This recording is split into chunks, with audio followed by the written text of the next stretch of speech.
Je m'appelle Emmanuelle Meuglin. Je suis une conteuse d'histoires de parfums.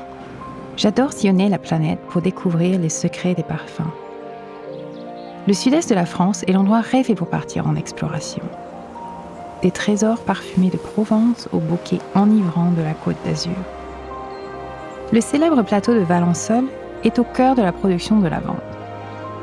Flâner dans cet océan de violet est une expérience inoubliable. L'air y est chargé de ce doux parfum si caractéristique. Les arômes offrent un concentré de Provence. La lavande fleurit de fin juin à fin août. De Valensole, vous traversez le parc naturel régional du Verdon.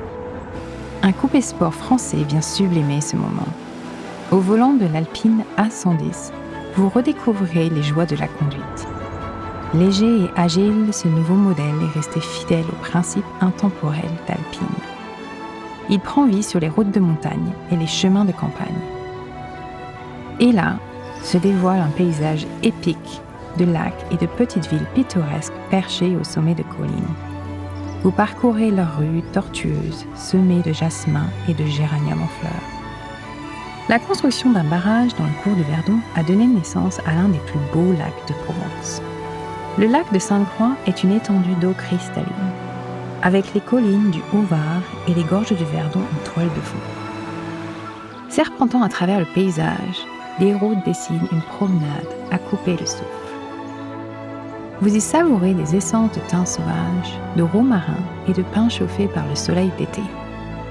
Une cascade de senteurs traverse les gorges, tandis que l'air des montagnes dévale des Alpes. Une heure plus à l'est, à Grasse, vous plongez dans l'univers des parfums. Grasse est une ville de parfums depuis le XVIIe siècle, mais elle en est aujourd'hui la capitale mondiale. Une visite de l'usine Fragonard vous révélera bien des secrets de cette région. Vous y découvrirez les mystères de la fabrication d'un parfum, des matières premières aux produits finis. De Grasse à la côte, la route n'est pas longue.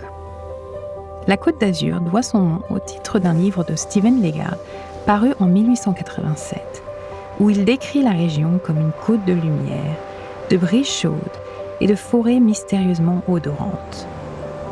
La route spectaculaire vient étreindre la mer, reliant les villes, ports, promenades et plages de légende.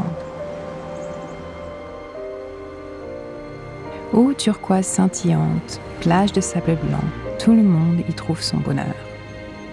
Les parfums suscitent une foule d'émotions, une autre notion du temps et de l'espace. Un lieu où se fabriquent des souvenirs. La Côte d'Azur, un véritable terrain de découverte pour les parfumeurs.